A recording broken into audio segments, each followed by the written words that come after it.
Hey there, this is Pranshu Verma and let's get start our next lecture on mechanical properties of fluid. Okay, this may be second last lecture on the theory. Okay, theory portion पे second last lecture होने वाला है. कल last lecture में अपन लोग capillary effect पढ़ चुके होंगे completely. आज हम उसका थोड़ा सा ओवरव्यू देखेंगे. कल को हम उसकी कुछ एक डेरिवेशंस है वो भी देख लेंगे. कॉन्टैक्ट एंगल जो है उसका डेरिवेशंस देख लेंगे. बहुत इंपॉर्टेंट चीज़ें हैं. तो स्टार्ट करते हैं आज से कहानी. और हमारी पहले कहानी स्टार्ट होगी एक्सेसिव प्रेशर से. Pressure okay. एक्चुअली मैं लॉन्ग है, मैं लॉन्ग खा रहा हूँ तो उसकी वजह से थोड़ा सा एक्सेसिव प्रेशर. ठीक है.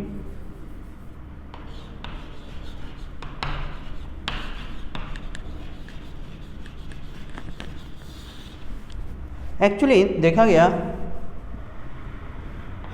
कि कोई लिक्विड का बबल है. ओके, यू नो स्फेयर है, बबल आपको पता है, मतलब ड्रॉप. ठीक.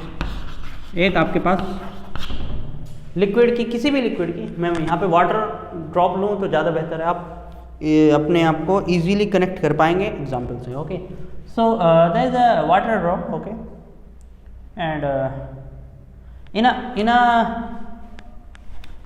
equilibrium condition, किस कंडीशन में? Equilibrium condition. What is the meaning of equilibrium condition? आप लोगों को पता है, net force zero. Equilibrium condition का मतलब नेट फोर्स जीरो. मतलब इक्विलिब्रियम कंडीशन जहाँ पे इस पर नेट फोर्स जीरो है, उसमें हमने पाया कि जो उसका इनर प्रेशर होता है, जो उसका इनर प्रेशर है, जो लिक्विड के मॉलिक्यूल्स लगा रहे हैं, ठीक है, अंदर वाले मॉलिक्यूल्स जो लगा रहे हैं, वो inner pressure. This pressure is greater than atmospheric pressure which is acting from outside. कहाँ से लग रहा है? बाहर से. एटमॉस्फेरिक प्रेशर कहाँ से लग रहा होगा? ऐसा नहीं, कंप्रेसिव स्टेट में, और उसको बैलेंस कर रहा है इनर प्रेशर. ये आइडिया आया कहाँ से? अब सारी चीज़ें सुनते हैं हम. ओके, इनर प्रेशर की बात कहाँ से है? देखो, कोई बबल है, एयर वाटर बबल है. ओके, एक चीज़ है यहाँ पे, एक बात बताओ कि उस पर एटमॉस्फेरिक प्रेशर लग रहा होगा कि नहीं लग रहा होगा? ओके, लग रहा होगा. कोई भी बोलेगा हाँ सर लग रहा है, एटमॉस्फेरिक प्रेशर उस पर एक्ट कर रहा है. और द एटमॉस्फेरिक प्रेशर की डायरेक्शन आपको पता है रेडियली इनवर्ड होगी इस बबल के लिए. ओके, बहुत सही. अब यदि ऐसा है तो उस पर तो एक नेट फोर्स हो जाना चाहिए, क्योंकि उसके पास एक सरफेस एरिया है. And if a bubble has surface area and there is a pressure which is acting on it, then pressure into area, that will the force applied by the atmosphere. Force लग गया मतलब उसको क्या हो जाना चाहिए था? बबल को कंप्रेस होके फट जाना चाहिए था. हाँ या ना? उसको फट जाना चाहिए था, ब्लास्ट हो जाना चाहिए था, ऐसा कुछ होना चाहिए था. लेकिन ऐसा हो नहीं रहा, क्योंकि वो इक्विलिब्रियम स्टेट में है. मतलब वो बबल रिलैक्स मोड में है, वो उड़ता जा रहा है. सोचो ऐसा क्यों हुआ? Because there is a inner pressure. अंदर से मॉलिक्यूल्स एक प्रेशर लगा रहे हैं जो कि इस प्रेशर को बैलेंस कर रहा है. ओके, ठीक है. पहले ये आइडिया आया कि inner pressure is equal to atmospheric pressure.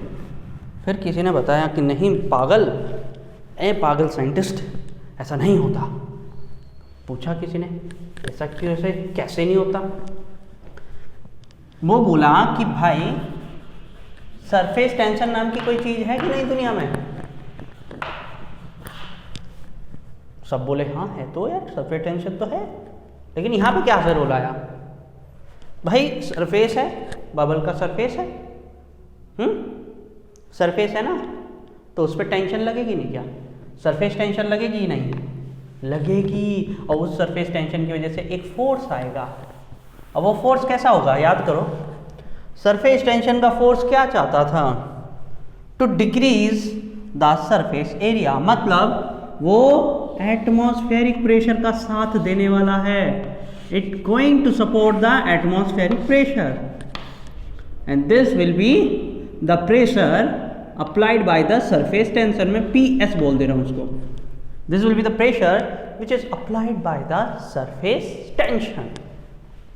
ओ तेरी, और तब जाके बबल इक्विलिब्रियम में है। इसका मतलब सीधी सीधी सी बात हमें समझ में आ रही है कि जो इनर प्रेशर है विच इज आउटवर्ड, देखो रेडियली आउटवर्ड है inner pressure, that is equal to PA plus PS, or we can say that here this PS is equal to inner pressure minus atmospheric pressure, और इसी condition को बोला है excess pressure, ठीक है, excessive pressure. कुछ extra pressure होता है किसी भी वाटर या किसी भी लिक्विड ड्रॉप के अंदर एटमॉस्फेरिक प्रेशर से, और इसी की कैलकुलेशन अब हमें करनी है कि ये एक्सेस प्रेशर कितना है, एक्सेसिव प्रेशर कितना है, कितना ज़्यादा है ये प्रेशर। क्लियर है, आपको आसानी से क्लियर होगा, ओके ठीक।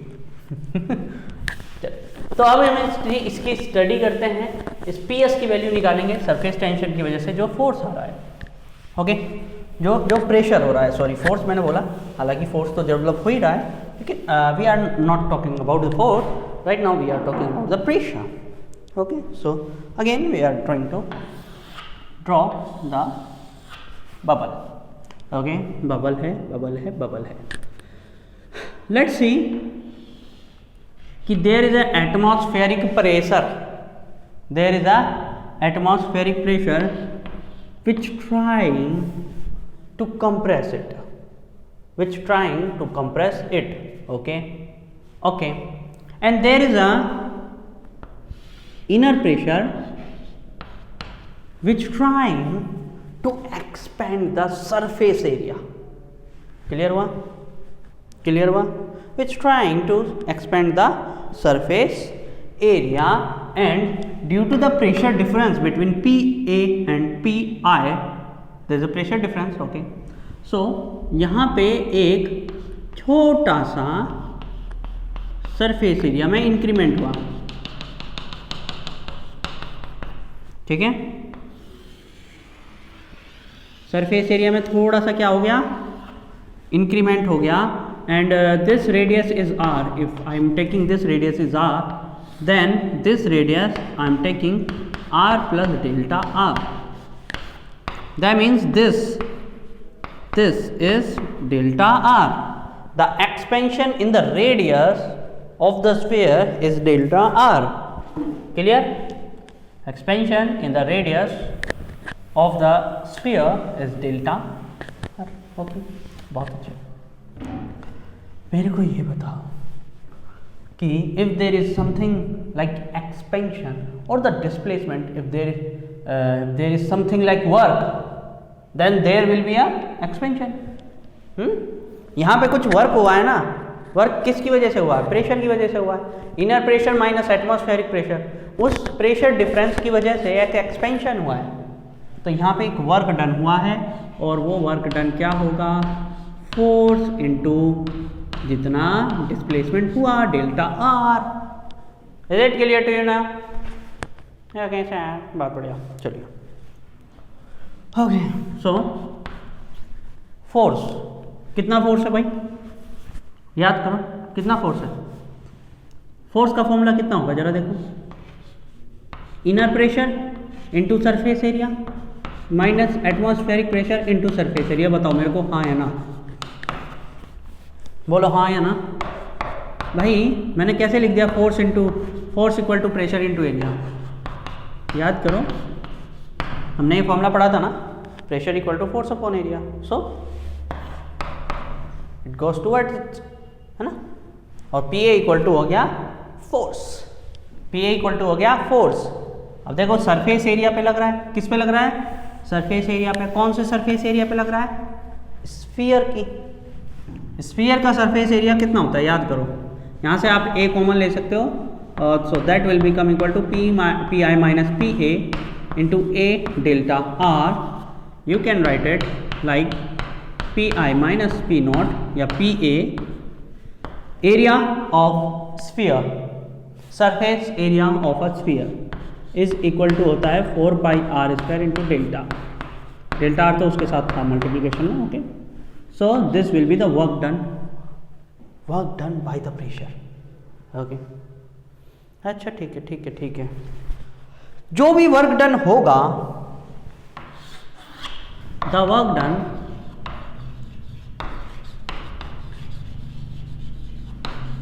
By the pressure difference will stored in the sphere as its surface energy. अरे तेरी ये नई चीज आ गई यार, मतलब किस तरीके से तो सरफेस एनर्जी पढ़े थे, है ना. अब सरफेस एनर्जी की तरीके से स्टोर हो जाएगा ये वर्क डन. नई दुनिया, ये नया साल क्या क्या करवा के मानेगा. चलिए ठीक है, तो ऐसा कुछ होगा. भाई देखो, कभी वर्क डन होता है तो किस में फॉर्म में स्टोर होता है? हमेशा पोटेंशियल की फॉर्म में स्टोर होता है. याद रखना, कभी भी कोई वर्क डन हुआ तो उसकी वजह से जो चेंज इन एनर्जी आई, यदि वो स्टोर हो रही है, if it is storing in mode, okay, movement नहीं है, स्टोर मोड में है, तो स्टोर होगी वो पोटेंशियल की फॉर्म में. ओके, सो सरफेस एनर्जी का फॉर्मूला आप जानते हो, कितना होता है भाई? S into del A. S into del A. What is del A? Del A is the change in surface area. S is the surface tension. S is the surface tension, del A is the surface area. Okay, my God, हम कहाँ लिखें? यहीं लिख दे रहा हूँ. चलो, so del U equal to del A की value निकालो. What will be the del A? कितना होगा भाई? लास्ट का area minus inner area. A final minus A initial. That should be the difference, ना? That should be the difference. Yes or not? Please tell me. Yes or not? Okay. I suppose that you said yes. Okay. I'm using the figure here as I need some space at the board. Okay. So now we can say that this A final. What will be the A final? Surface area final. है तो sphere ही 4 pi. What was the radius?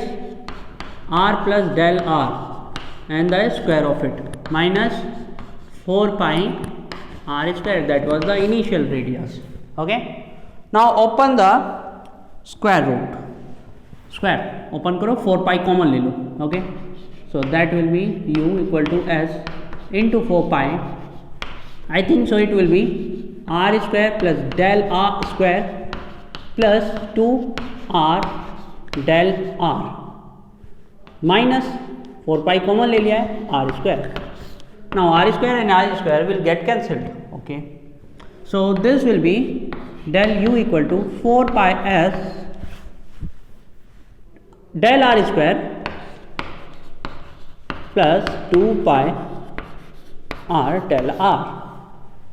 Okay, now look at here, this del r square is a very small quantity. Is a very small quantity, so neglect it. इसको neglect मारो, काम खत्म करो, हटाओ इसको साइड में, नहीं लेना. क्यों? बहुत छोटा है. इट्स जस्ट लाइक कि del r is 10 to the power minus 3. What will be the del r square? It will be 10 to the power minus 6. 10 to the power minus 6 more less than del r. हम del r को ही ले ले रहे हैं, वही बड़ी बात है. del r स्क्वायर को हम नहीं लेंगे. Okay, so the thing will be like del u equal to 4 pi s into 2 r del r. Is it clear to you now? Equation number 2. As per this statement, it said कि the equation number 1 and the equation number 2 should be equal to each other according to that statement, है ना? ये statement यही तो बोल रहा है, हाँ या ना? बोलो हाँ या ना, है ना? अब मैं इसको हटा रहा हूँ क्योंकि मुझे फिर से जगह चाहिए. I need some space. Okay, so I am putting equation number 1 equal to equation number 2. As I told you, why I am putting this, as the work done is stored in the sphere or in the surface of the sphere as its surface energy. So this will be like P I minus PA into 4 pi r square del r comes equal to what was there, 4 pi s into 2r del r. Look at that, equation number 2, the equation number 1. So what will be cancelled? 4 pi get cancelled, r and 1 r can get cancelled. Okay, so del r get cancelled. So the value of pi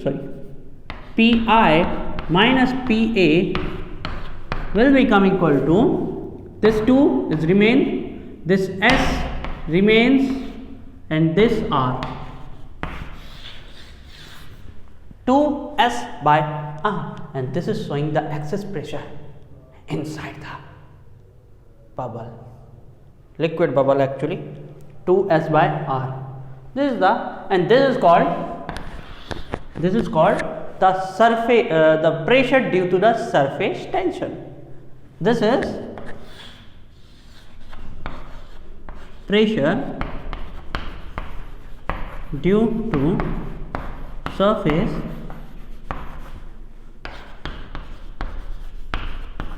tension. Clear? बहुत आसान से clear होगा. तो अब उतार लो. हाँ, कई बच्चे बोलेंगे सर आप तो छोटू सा डेरिवेशन बोल रहे थे, तो बहुत लंबा बना दिया आपने. एक्चुअली लंबा नहीं बनाओगे आप लोग तो आप पेपर में उम्मीद नहीं रख सकते कि आपको नंबर मिलेंगे.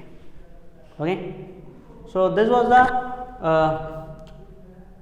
Access pressure, okay, in the liquid, okay, liquid bubble, okay, and the value comes equal to 2s by r. आपको ये वैल्यू याद रखनी है.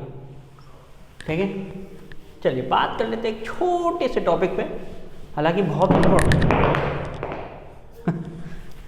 इम्पोर्टेंट टॉपिक है. तब तक लेक्चर में कुछ गिरे ना नीचे, हाँ, कुछ मज़ा नहीं आता. कोई मर जाए, कोई कुचला जाए, कल कीड़ा कुचल दिया. Okay, so we are going to talk about the capillary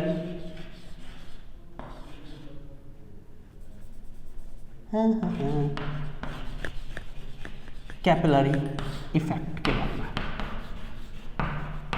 बहुत इंपॉर्टेंट इफेक्ट है भाई, बहुत इंपॉर्टेंट है. मतलब समझ लो कि फ्लूइड मैकेनिक्स है, क्वेश्चन कहाँ से आएगा? कंपटीशन से, यहाँ से आएगा.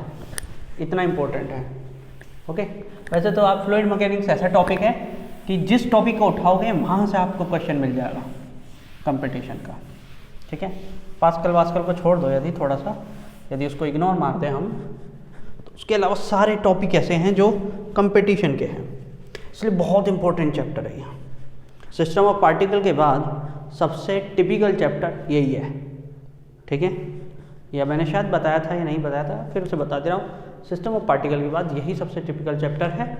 और फिर आपको मिलेगा कहीं जाके थोड़ा सा ओसिलेशन. ठीक है, ओसिलेशन वैसे बहुत इजी है, सब बोलते हैं, लेकिन बच्चे लोगों को लगता है टिपिकल, टीचर बोलते हैं इजी है. ठीक है, लेकिन जो आपको लगता है वो मैं बता रहा हूँ.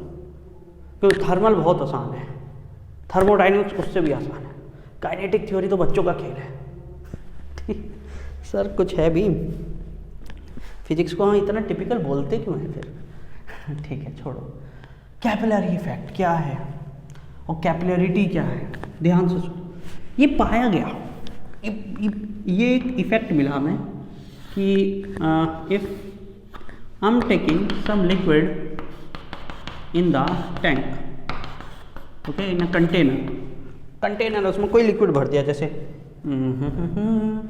कुछ लोगों का फेवरेट पदार्थ क्या है, एथिल अल्कोहल, ओके। तो मतलब ऐसा कोई लिक्विड भर दिया, तो देखा क्या गया कि if I put a capillary tube, what is a capillary tube, the tube which have a very small diameter, very, ठीक है, the diameter of the tube is like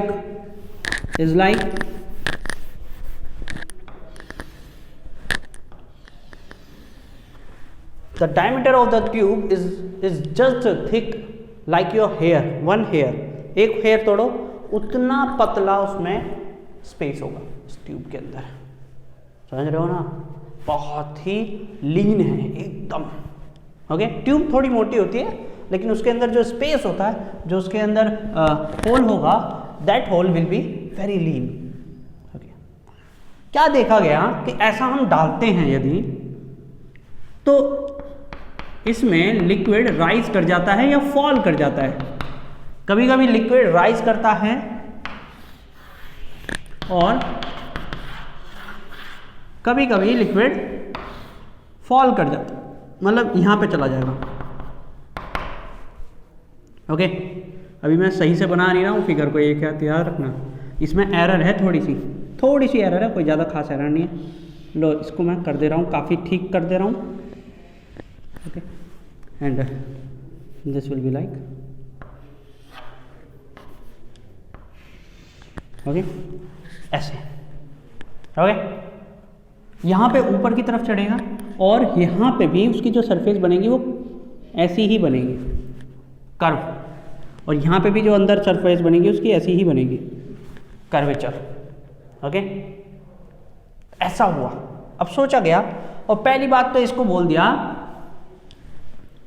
the rise or fall of liquid in the capillary tube is called capillarity or capillary effect,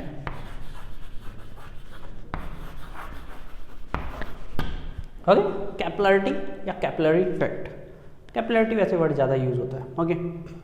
तो इस effect को हमने बोला capillarity, okay, rise को या fall को। अब राइज क्यों हुआ और फॉल क्यों हुआ, इसके ऊपर हम बात करेंगे, अब भी बात करेंगे, ओके, और थोड़ा सा डिस्कशन करेंगे कॉन्टैक्ट एंगल पे, और फिर कल को इस पर ज़्यादा फोकस करा जाएगा नेक्स्ट लेक्चर में, क्योंकि लेक्चर ज़्यादा हो जाएगा लंबा। क्लियर है इस इफेक्ट को, राइज को और फॉल को, ओके। अब ध्यान से सुनो, इस इफेक्ट को समझने के लिए आपको दो प्रॉपर्टी जाननी होंगी। पहली प्रॉपर्टी का नाम है अधसिव नेचर, ओके, और दूसरी की प्रॉपर्टी का नाम है कोहेसिव नेचर, ओके। मैं इसके नीचे लिखूंगा कोहेसिव नेचर, कोहेसिव नेचर, और इसके नीचे लिखूंगा अधसिव नेचर, ठीक है, adhesive nature. What is the meaning of cohesive nature and adhesive nature, write it down, क्योंकि इसके बारे में आपको कोई पूछेगा नहीं कभी, लेकिन याद होना चाहिए, क्योंकि आपको कॉन्टैक्ट एंगल समझना है, ओके, कैपिलरिटी आपको समझनी है, फील लेनी है उसकी, तो ये दोनों चीज़ें आपको याद रहनी चाहिए हमेशा, ठीक है। कोहेसिव का मतलब होता है जब मॉलिक्यूल्स अपने में ज़्यादा ही बिजी हों, ठीक है, कोहेसिव नेचर या कोहेसिव फोर्स, ठीक है। कोहेसिव नेचर का मतलब कोहेसिव फोर्स दिखाने वाले, जो कोहेसिव फोर्स दिखाता है, कोहेसिव फोर्स का मतलब होता है force in between two same kind of molecules.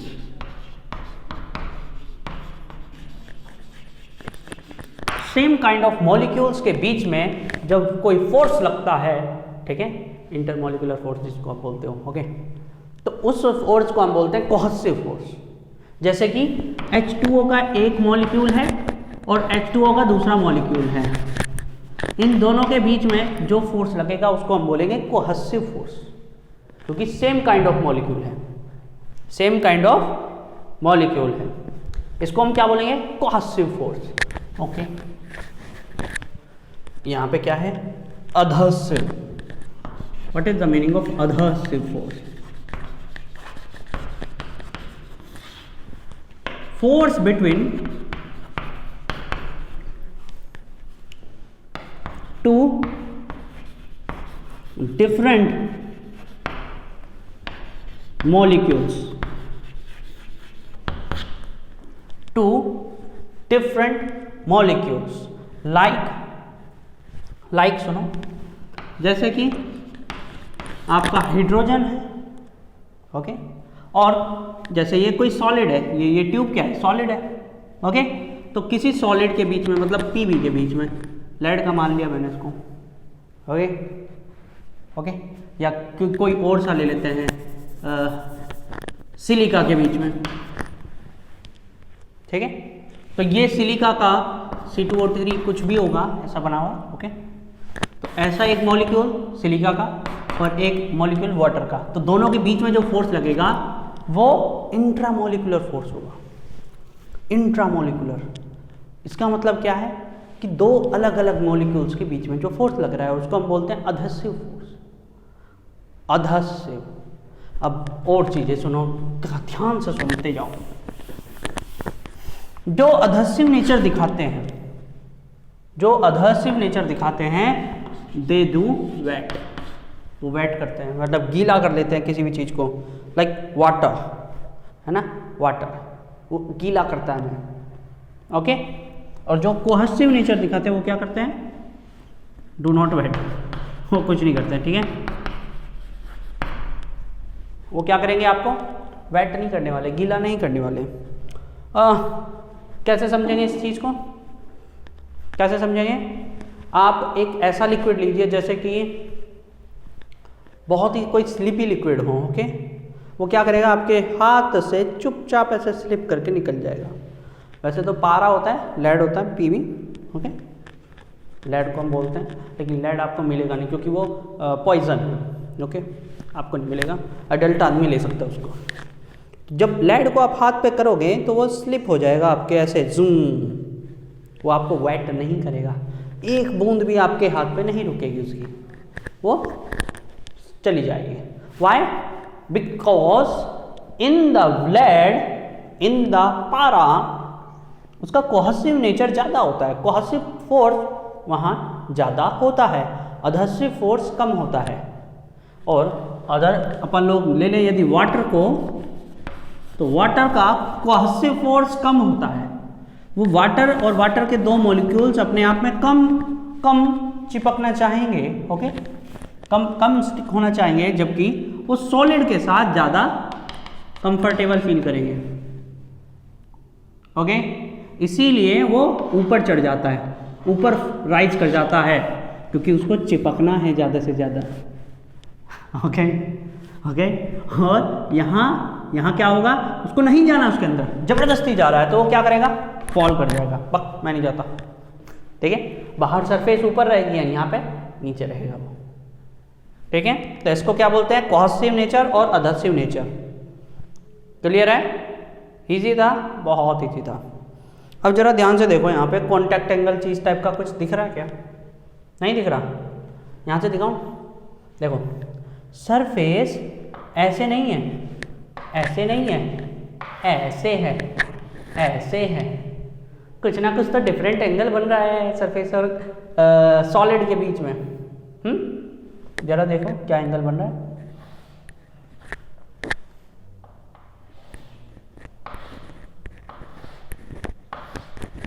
ये एंगल बना है इस केस में, सॉलिड और लिक्विड के बीच में। अब जरा यहां देखा जाए,